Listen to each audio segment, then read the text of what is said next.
As you can see, cultural value orientations serve many functions. Yeah? The identity function, group solidarity function, evaluative function, adaptational function, and explanatory function as well. Yeah? I mean that within the boundary of our own culture, a clear set of value orientations guide the content of our identity. For instance, whether we tend to be more individualistic or group-based. And also, a set of value orientations guide moral development. That's the identity function. Because our social and personal identities are formed and reinforced via our intense and frequent interaction with culturally similar others. And cultural values pave the way to in-group solidarity and membership affiliation. That's the solidarity function. Members who identify strongly with their culture or ethnic culture share perceived partnership ties and often have a common way of living. And value orientations also regulate in-group consensus, yeah? And they set evaluative standards concerning what is valued or devalued within a culture. So they offer us a set of principles by which to function adaptively in a changing cultural environments. And value orientations help us to explain or make sense of events or people's behaviors around us without too much information processing. Yeah? First of all, let's consider 3 dimensions of cultural differences proposed or suggested by Edward Hall. That's his concept of cultural difference.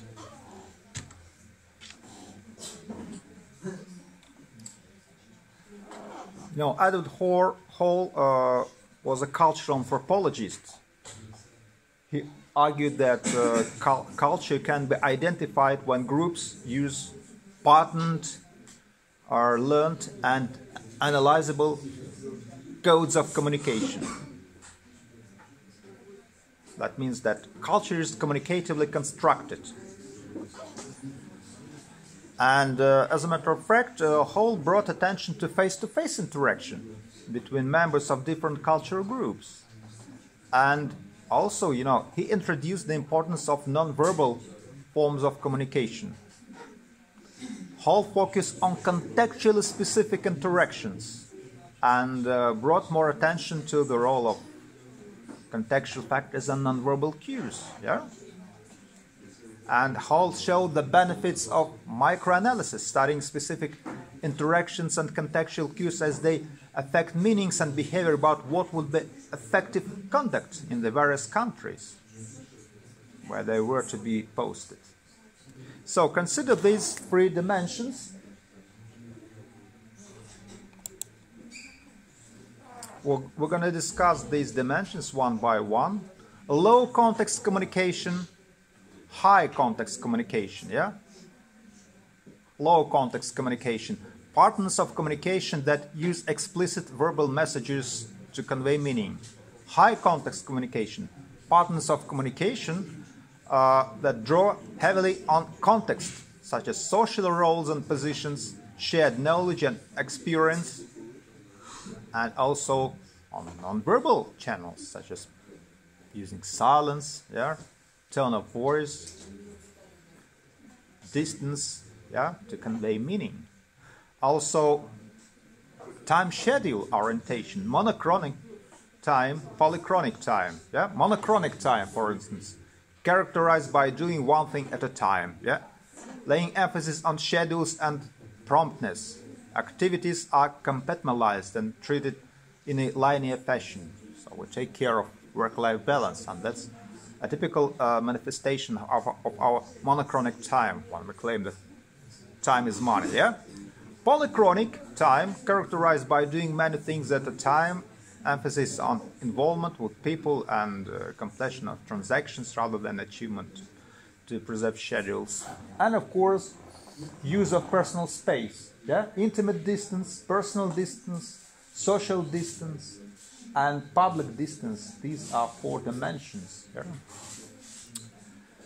Let's examine the first distinction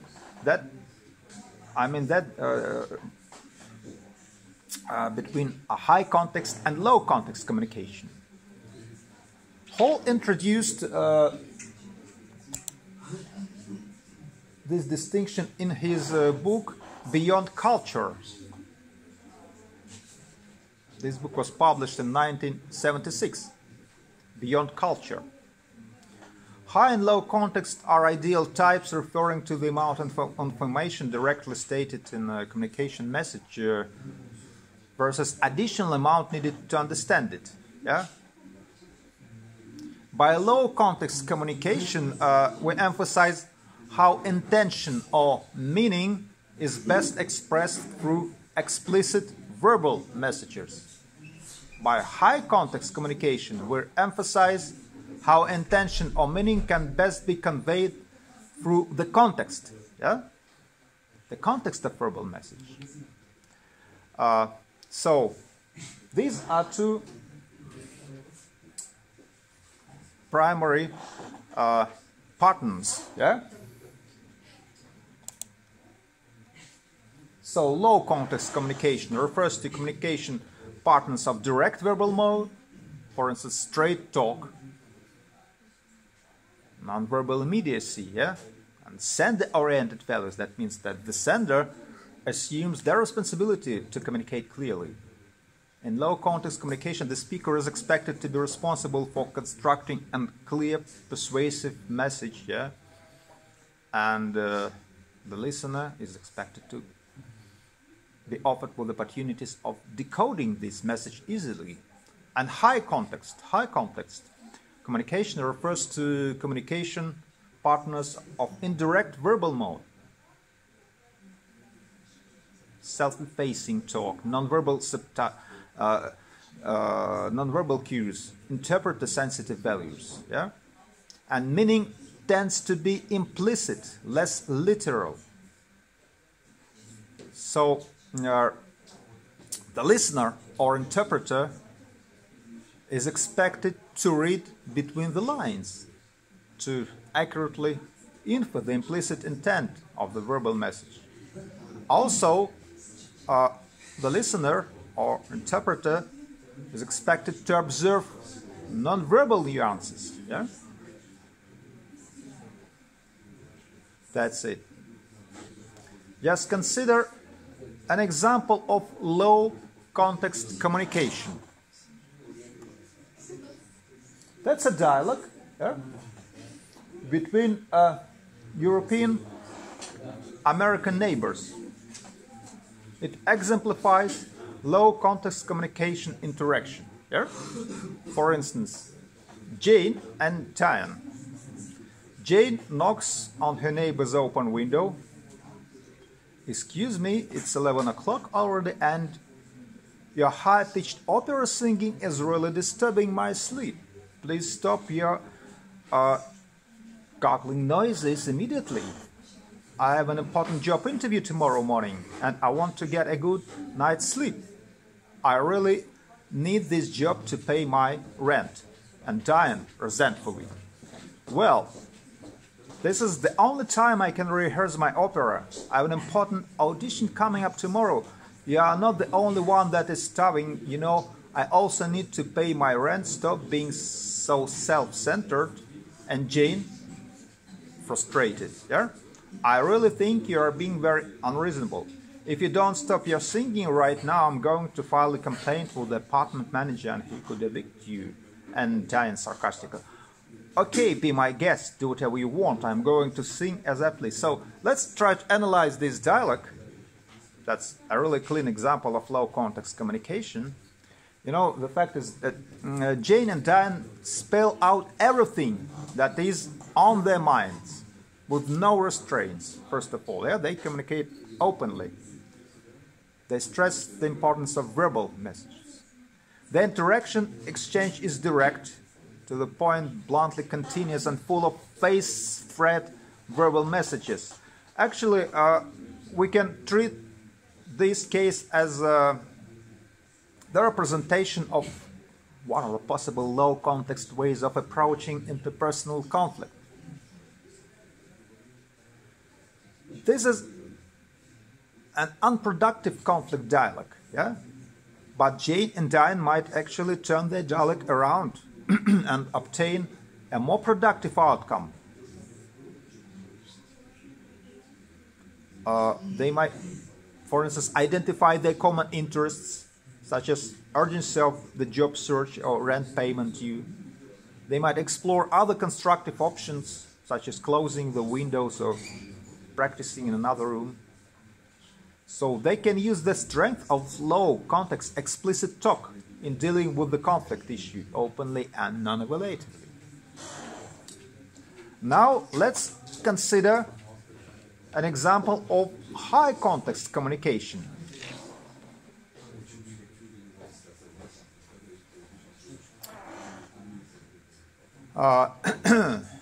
That's a dialogue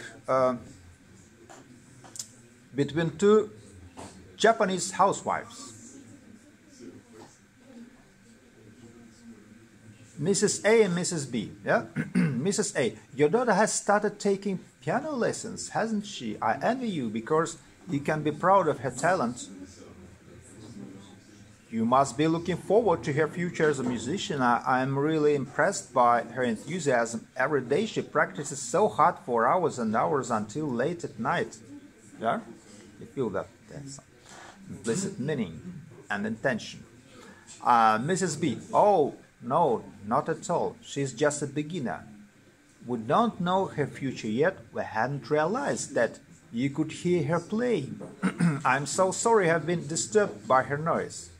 So you see, that's a clear example of high context communication. Yeah, Mrs. A hasn't directly expressed her concern over the piano noise, yeah, with Mrs. B because she wants to preserve face, and she wants to preserve her relationship with Mrs. B. Yeah, taking care of face preservation and relationship maintenance. So Mrs. A only uses indirect hints and non-verbal signals to get her point across. But Mrs. B correctly reads between the lines. Yeah?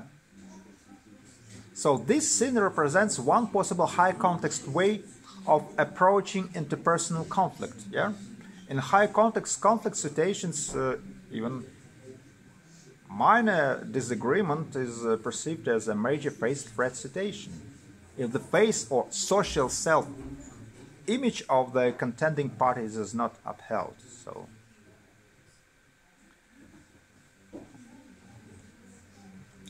let's examine high-context culture. High-context culture or high-context communication. First of all, just consider this distribution of regions and countries, yeah, in these two categories: the low context characteristics and high context characteristics. So such countries as the countries of the north of Europe and United States, also in United Kingdom, tend to show commitment to the standards of low context communication, yeah? Individualistic values, self-based concern, linear logic, direct style, person-oriented style, self-enhancement style, speaker-oriented style, verbal-based understanding. Other countries, specifically these are countries, Asia, yeah,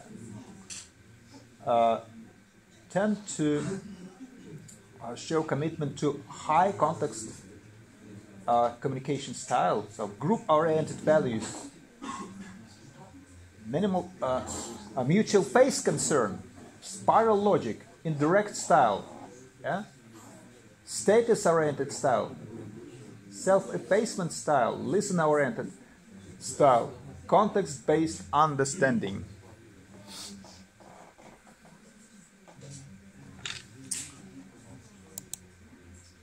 First of all, high context communication, yeah? High context communication is the product of the shared experience of groups or societies. So certain things are understood without their needing to be stated explicitly because of this background. Yeah? And high context communication is both the product of and contingent upon strong relationships between members of cultural community. Yeah? They share knowledge and understanding. Yeah? And in high context cultures, the process of decoding meaning relies heavily on the group's understanding of nonverbal cues such as voice tone, body language, facial expressions, speech patterns, even use of silence. Yeah?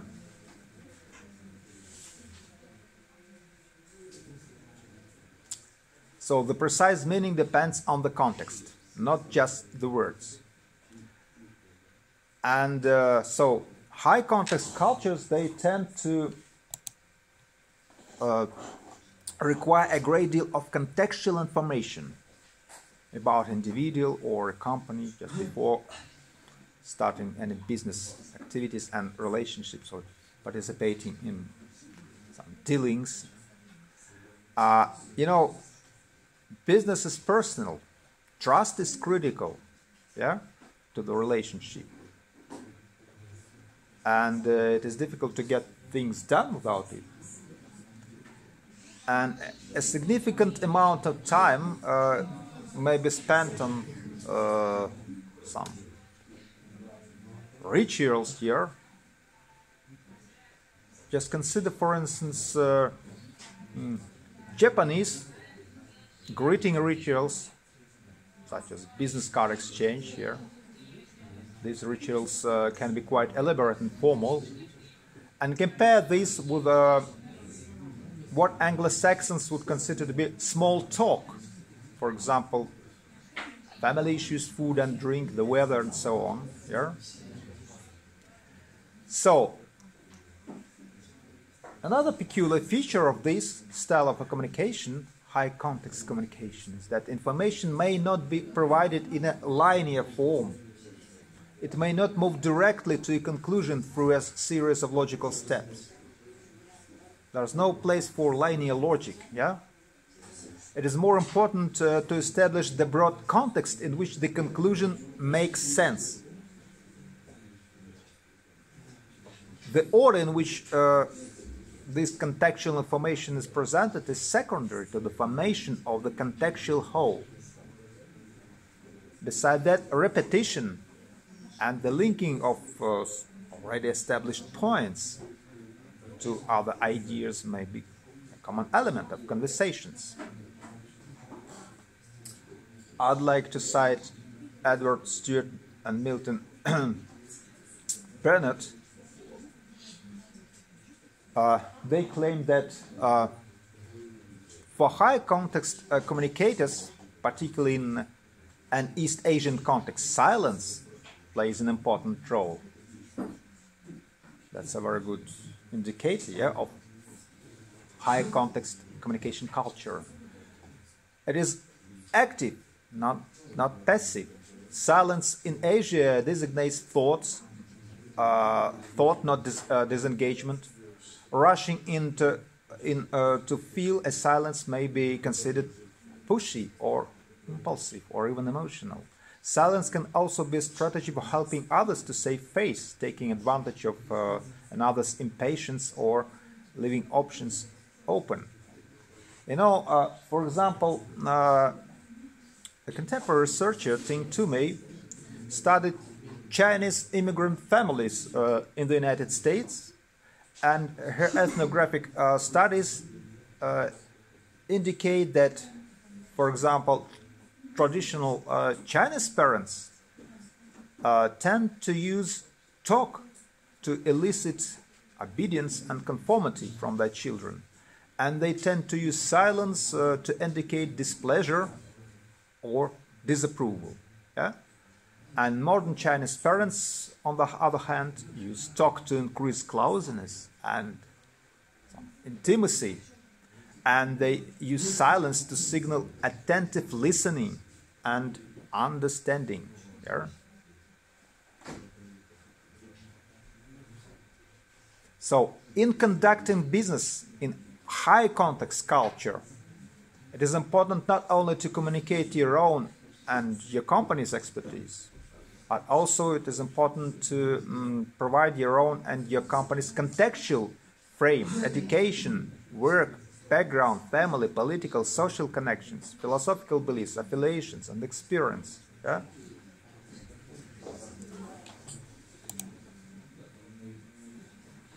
That's very important. Also, contracts also tend to be fairly short and general in scope, because faith is placed in the spirit of the agreement rather than in numerous written clauses and conditions. Yeah. That is quite typical for business cultures. Yeah. In those countries that are characterized by this high context communication style. Or going further, low context communication. That's another pattern identified by Edward Hall.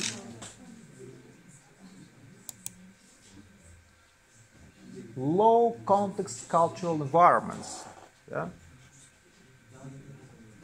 They tend to make meaning explicit. They tend to fix meanings and intentions. To use, for instance, documentation, yeah? They tend to use words in their literal meaning. Words are the most significant carriers of meaning. And there is a tendency, or there is a propensity in low context environments to block out potential interference from non-verbal or other contextual sources. For instance, documentation and narrow interpretation of the written words, they are invested with great value. Also, specificity and accuracy in word usage are highly valued. And in low context business cultures, trust and compatibility are assessed on the basis of documentation and abstract and explicit criteria. These attitudes must be somehow verified, yeah? Or consider job descriptions. Job descriptions as well as authority relationships and monitoring and control procedures, task and responsibility guidelines. They are communicated through detailed oral and more likely written instructions. That's a precondition for the growth and development of rational bureaucratic culture. Yeah?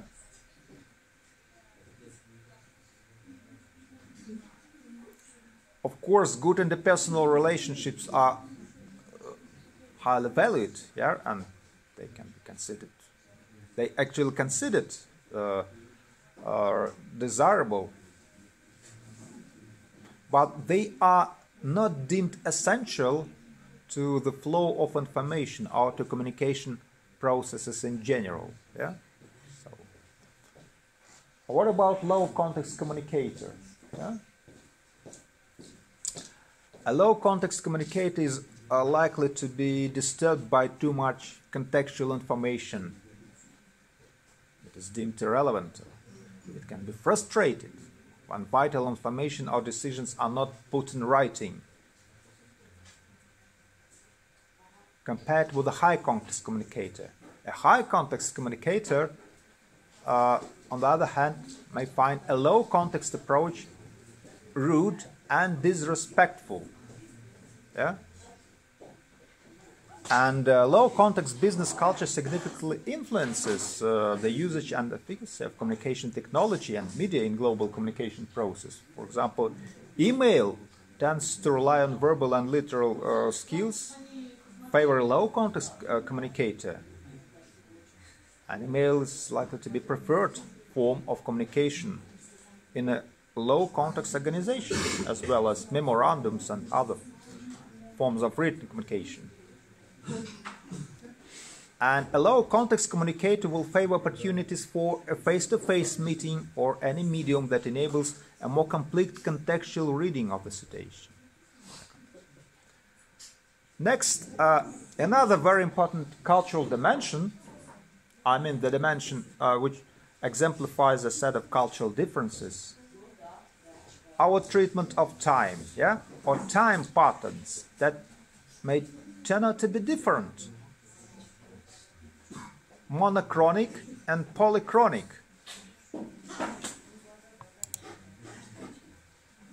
These are different time schedules, yeah?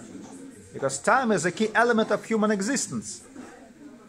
And groups have to devise a perspective on its nature and use. As Edward Hall says, time talks, it speaks more plainly than words. And Edward Hall distinguishes two patterns of time that govern different cultures: the monochronic time schedule and the polychronic time schedule, the im time and p time. They are quite distinct. People in monochronic time schedule pay attention to clock time and do one thing at a time. Time turns out to be compartmentalized, measured, structured, used as the resource of practical activity. People in polychronic time, a culture, pay attention to relational time. They may be involved in many simultaneous activities.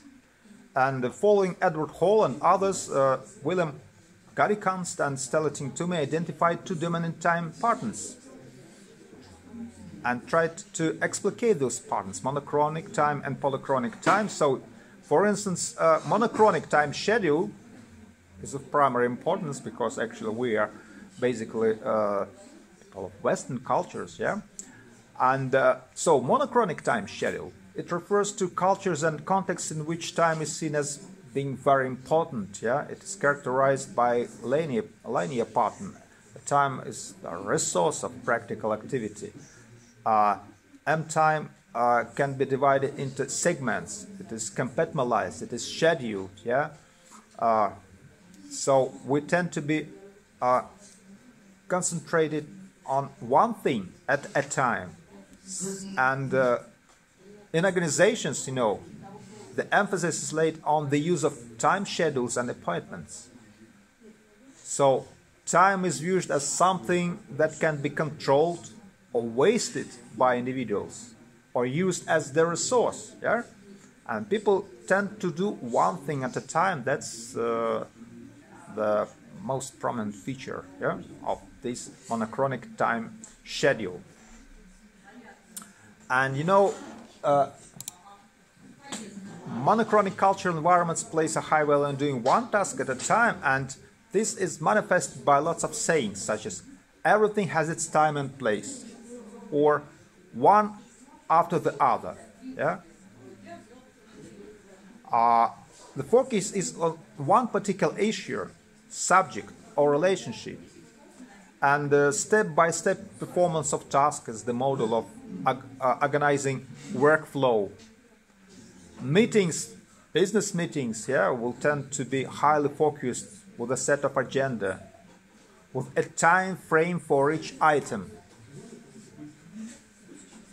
And beside that, this orientation, monochronic orientation, is expressed in a clearly demarcated functional or activity areas. This time orientation, single focused time orientation, tends to be associated with industrialization, yeah? So it is not surprising, therefore, that we can find this orientation in strong manufacturing environments, well-developed manufacturing environments. Polychronic time schedule, that's another one. Thank you. Polychronic time schedule. The alternative one. This time schedule is characterized by the simultaneous occurrence of many things and by great involvement with people. Yeah?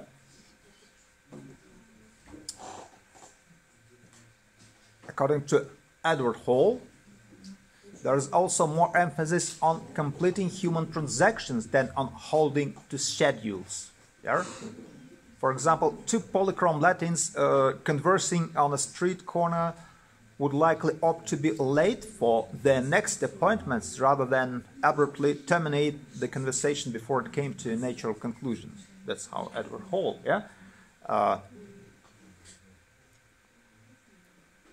makes account of, a typical example of this orientation. Actually, Arab, African, Latin American, Asian and Mediterranean cultures are representatives of this polychronic time patterns according to the results of special research.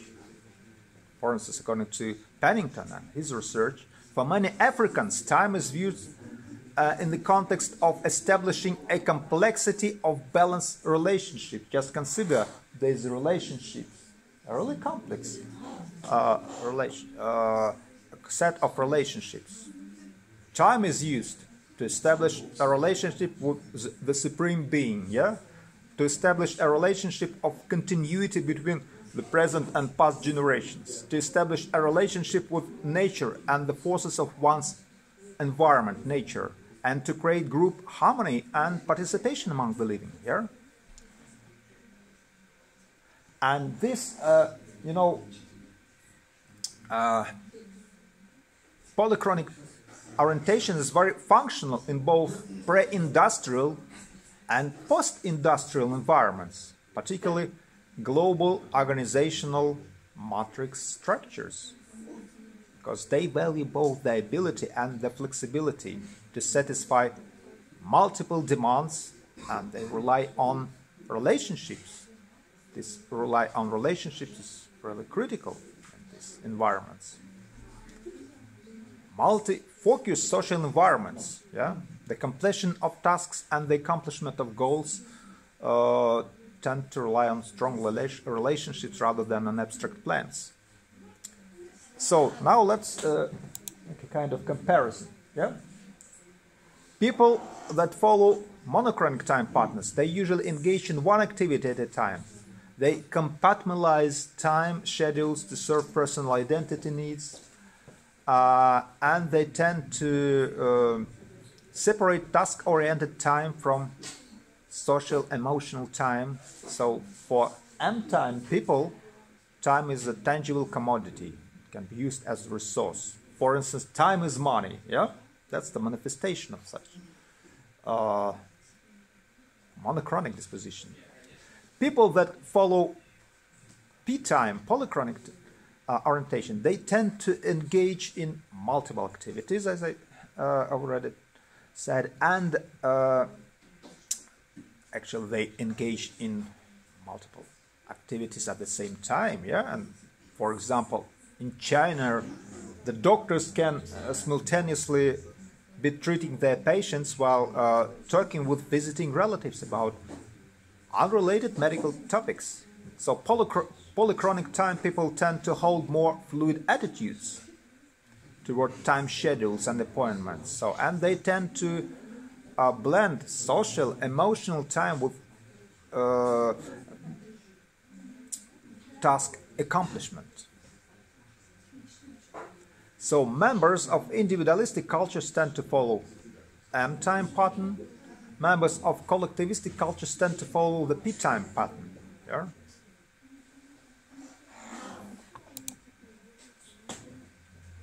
Just consider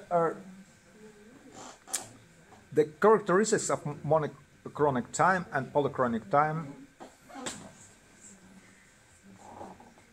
Monochronic time, that is clock time, appointment time, segmented activities, task-oriented perspective, achievement tempos, future-focused approach, tangible outcome orientation. Polychronic time, situational time, flex time, simultaneous activities, relationship-oriented perspective, experiential tempos, past-present focused approach, historical orientation also matters. You know, for instance, the whole also differentiates 5 time zones for arriving late for appointments in accordance with European and American reflections. Yeah. The first one, mumble something time.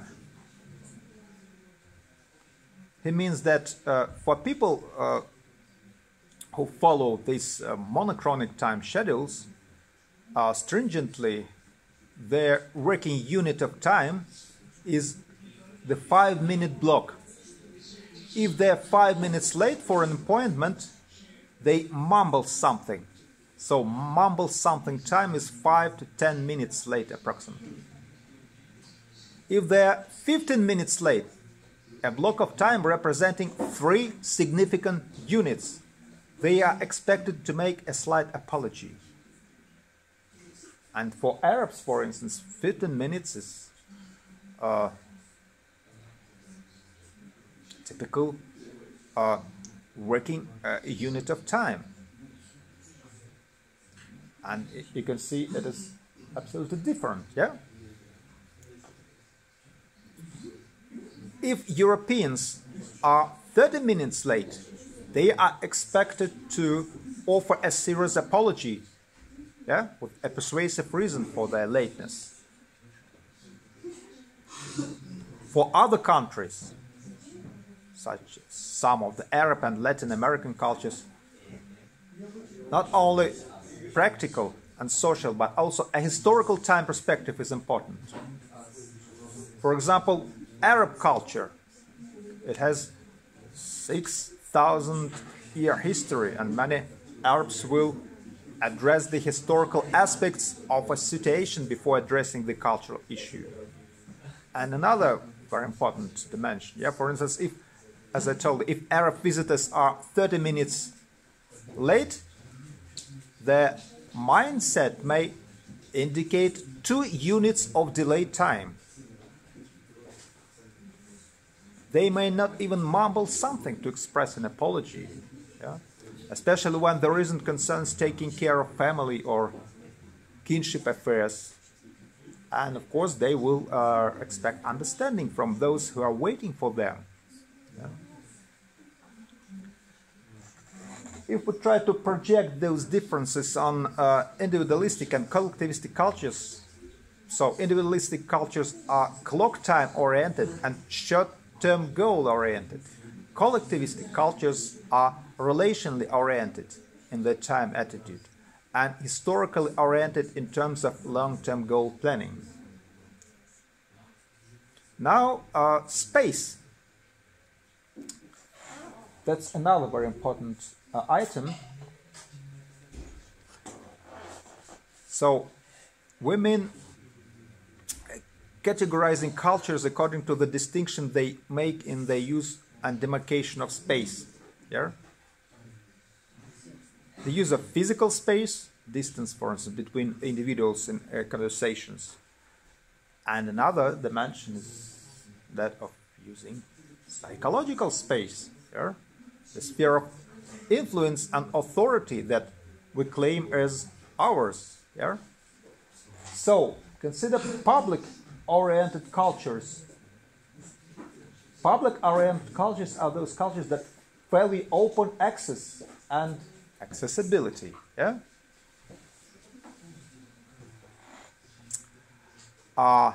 They're characterized by some other features. Close physical proximity is sought. Relationship building is important.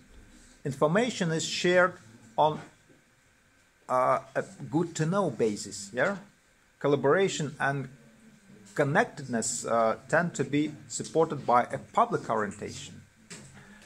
It's interesting to consider the implications of an open space office environment, yeah, in which there are large open rooms with few partitions. Managers may be sitting in the midst of the employees. Yeah? So public-oriented organizational cultures tend to be relationship-centered. Location of office space is not necessarily an indicator of status, although, for instance, in traditional French office, the key person is the one in the middle, yeah, the one who has his fingers on everything, so that all runs. So on the other hand, the public space orientation allows more personal and informal interaction between managers and employees, yeah, and it also facilitates centralized authority, more authoritarian monitoring and control system, and line of site management. Consider private-oriented cultures.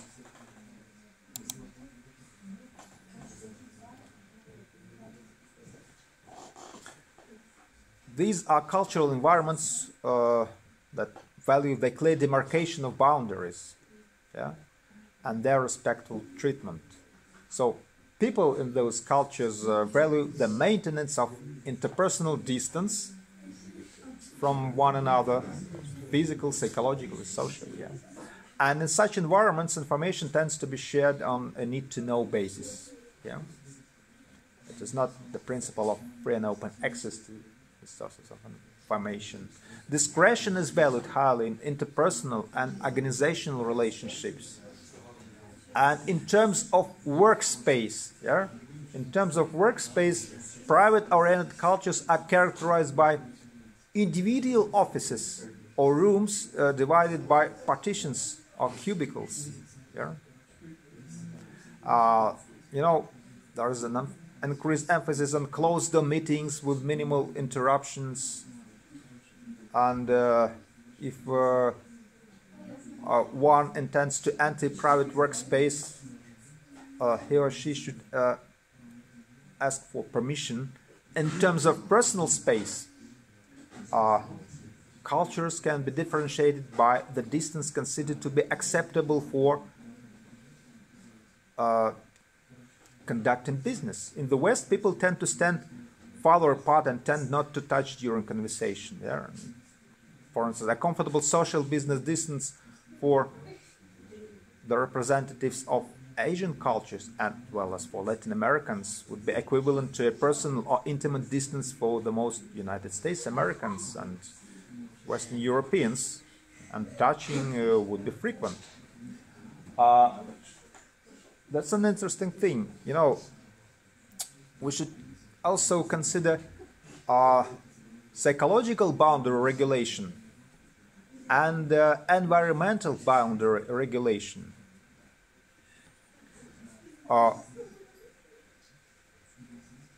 These are alternative types of privacy regulation. Privacy regulation refers to the selective monitoring of closeness and openness or access to the self or to one's group. For instance, we can even refer to privacy regulation as a major concern in many Western social environments. But the issue may not be perceived as very critical in many collectivistic-oriented cultures. The concept of privacy carries heavily negative connotations in many collectivistic cultures. Yeah? For example, the Chinese words that closely correspond to the concept privacy are secretive and selfishness. Yeah? This is not to say that Chinese don't need personal privacy or some personal space. No. It just implies that many Chinese believe that a relational connection should override the importance of personal privacy in everyday interactions. Relational interconnection. Likewise, in many Arab cultures, the concept of privacy is baffling